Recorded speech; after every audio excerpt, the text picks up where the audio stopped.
सद्गुरूंच्या कृपेनं काय प्राप्त होतं शिष्याला हे एका ओळीमध्ये देवाने सांगितलेलं आहे. अध्याय नंबर 2 ओळी नंबर 484. देव म्हणतात, सद्गुरु कृपा हाती चढे, तेथे भक्तीचे भंडार उघडे, तेव्हा कळी काळ पळे पुढे, कायसे बापुडे भवभय.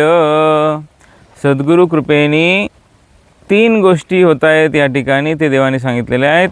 पहिलं, हजारो जन्मांमध्ये धडपड करूनसुद्धा जे सहज प्राप्त होणं शक्य नाही, ती अशी अनन्य निष्काम निरपेक्ष भक्ती ती सद्गुरु कृपेने सहज प्राप्त होते. साधनांच्या आधाराने खूप प्रयत्न करूनसुद्धा जे शक्य होत नाही, ती भक्ती सद्गुरूंच्या कृपेने सहज आपल्याला प्राप्त होत असते. दुसरी गोष्ट जी घडते सद्गुरु कृपेने, ती म्हणजे कळी काळ पळून जातो.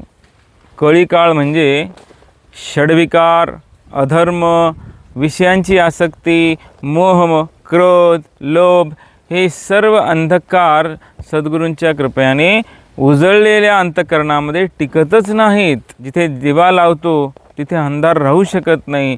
त्याप्रमाणे सद्गुरूंची कृपा झाली की सर्व दोष पळून जातात. कलीचा प्रभाव आणि मृत्यूचा भय दोन्ही दूर पळून जातात, असं या ठिकाणी देवाने सांगितलेलं. आणि तिसरा मुद्दा देवाने या ठिकाणी सांगितलं, तो म्हणजे संसाराचं भय, म्हणजे जन्म मरणाच्या चक्रातून सुटण्याचं जे विषय आहे तो सुद्धा, म्हणजे संसार बंधन हे बेबस असहाय्यसारखं होऊन जातं, म्हणजे ते सुद्धा टिकत नाही. सद्गुरूंची कृपा एकदा झाली की संसार बंधनसुद्धा नष्ट होतं.